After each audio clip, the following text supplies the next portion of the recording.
Now, today we're going to talk about the Schengen visa. Now, this is when you talk about the Schengen area, it is the most common visa for visiting most countries in Europe. Now, you have a list of countries who have come together to abolish, borders, within their countries. Now, what does this mean? Let's say you have a list of 27 countries who have agreed to be part of this agreement that says that if any of us, grants you a visa to their country, it means you can use that visa and visit each and every other member country.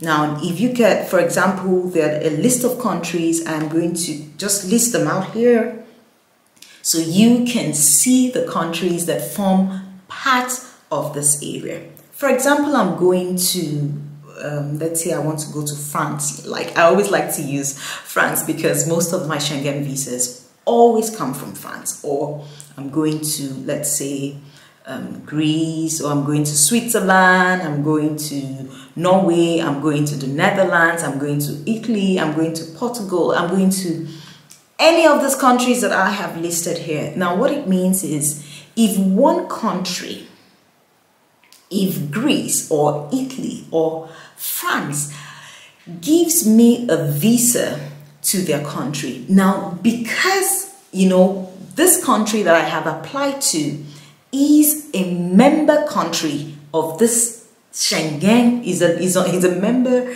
country of the Schengen area. What that means is with that visa that they have granted me, I can land in France, and then from France I can choose to take a train or a plane to Italy. From Italy, I can go to Greece. From Greece, I can go to Malta. From Malta, I can go to Portugal. From Portugal, I can go to Germany. From Germany, I can go to Switzerland.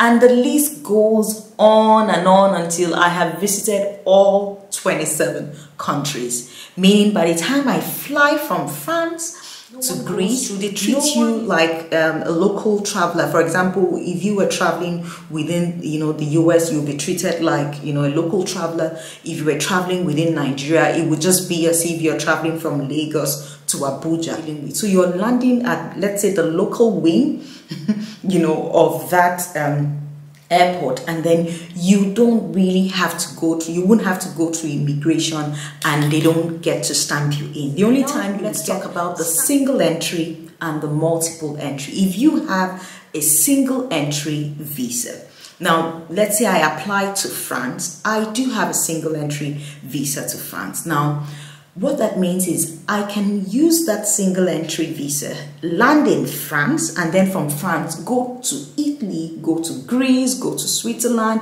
go to Germany, go to the Netherlands, go to Malta, go to every Schengen area, provided I am not leaving that Schengen area.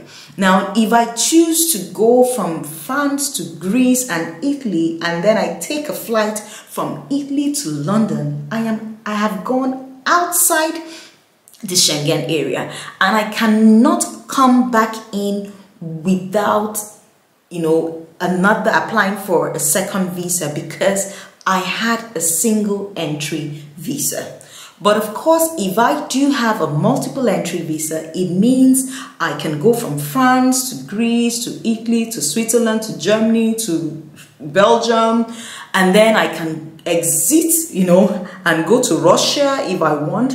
And then from Russia, I can come back to Greece because I can choose to land in Greece, I can choose to land in Germany, I can choose to land in any other member state. So when I get people send me a comment, oh, I've applied for a visa, it's my first time, I have a single entry visa, but I want to use that visa, how do I need to go to Italy and France? No, there are no borders within the Schengen. Which country should you actually apply to? Now, the rule is for you to apply to your main destination. Now, if you're going somewhere, if you're going to, let's say, country A, you're going to Italy, for example, and you're spending more time in Italy, yes, you should be applying to Italy. If you're going to, let's say, like Greece, or you're going to Belgium, or you're going to Portugal, yes, when you're applying to, let's say, Italy, you can actually include an itinerary that says you would also be visiting Portugal. There's nothing wrong with that. Like I always advise people that whenever you make a visa application, always include a detailed